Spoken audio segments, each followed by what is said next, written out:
Luluto naman tayo ng chicken adobo, guys. Ito lang ang simpleng ingredients ko.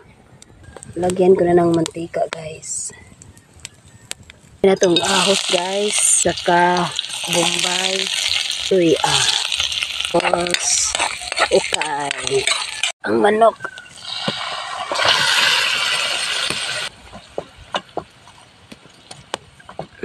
Ito na, guys.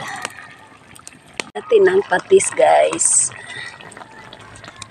Guys, uukayin na natin, guys. Na, guys. Kanata, guys. Lagyan natin ng tubig, guys. Lagyan natin ng magic sarap, guys. Tsaka oyster sauce. I-mix natin, guys. Ito siya, guys. Atong tikman, guys. Ito, guys. Malinaw na. Masarap, guys. So, muna ni siya, guys.